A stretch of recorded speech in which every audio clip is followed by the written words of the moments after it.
But right now, I want to bring in Joe Cardinale. He is a retired lieutenant commander of NYPD, and you've actually helped Joe organize events like this when there's either a president, a former president, some kind of VIP, so you know what goes into it. I want to bring up again some of these new items that we received just within the last couple of hours. The first thing I want to bring up is the photo.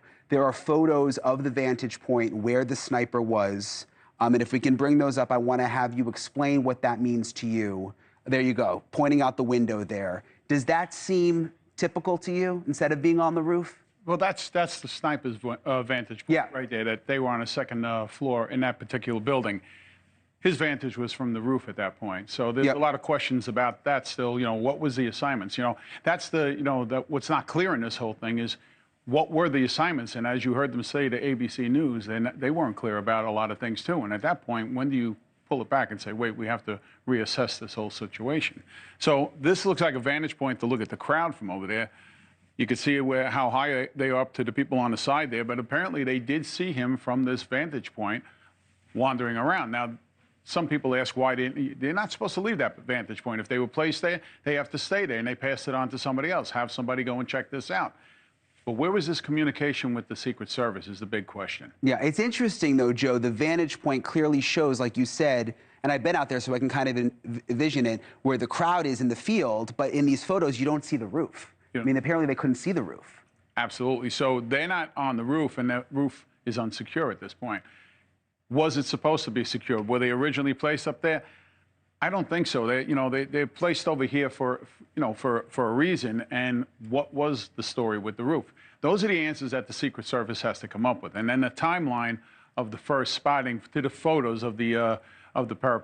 That's something else that has to be explained as to why that communication did not get to the Secret Service. Right? Yeah. That's like the big question that they're going to have to answer. Plus, there's the backpack issue and how he got the weapon up there and how the weapon was secreted. You know, I mean, was it a folding stock? What was it? You know, they're going to have to come out with that finally and give a final analysis of what really happened over here. Yeah, we still don't know who's telling the truth, really, because, you know, there's been reports that they were supposed to be on the roof, the local police, but got hot and went inside. The local police, I interviewed the DA, came out and said, wait, that is flat out wrong. We were told to be inside at the window. I want to bring up, Joe, though, this plan that we got today as part of this document that I hadn't seen before, where it actually shows who was responsible for what. There it is. And it's interesting, it was almost drawn. And the president was right there in the middle of where you see sort of those triangles. What does this mean to you?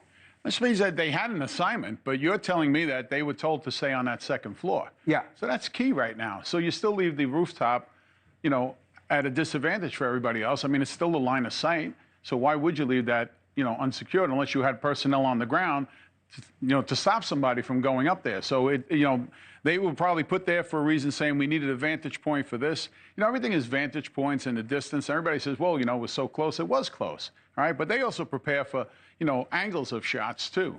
You know, what's in the vantage point, to getting the president, that's a direct line there, all right? So that's like, to me, a major failure, because the roof should have been secured, and whether it be from the ground or they had their vantage point for a reason, they were probably placed there for a reason, because the pre-planning goes into effect. And then you come from the pre-planning to the day of the event, and then you have everybody saying at 9 a.m. in the morning that they met. And then I think the one key component that I saw on that was that the state police they weren't there. And the Secret Service didn't show up to the final meeting. Exactly. I mean, you've done a lot of these events. Is that strange for them not to show up? Absolutely. They're the lead, all right? So, and then it's not the boots on the ground all the time, all right? So everybody's pointing fingers and everything. There's a supervisory assignment that's involved in this as well, all right? And that supervisory assignment for everybody, they're going to have to answer to where they were placed and how they were placed there. But for those, individuals to go on ABC this morning and say, listen, we never heard from them, that's critical to me. That's very troublesome to me. And I want to show you, Joe, the text messages again, because again, we sort of knew the timeline before today based on sources, but now we've got the actual text messages. And if we put those up, I can't get over the time. 4:26 p.m., Trump was shot at 6:11. Right. So they're talking about this almost 2 hours ahead of time.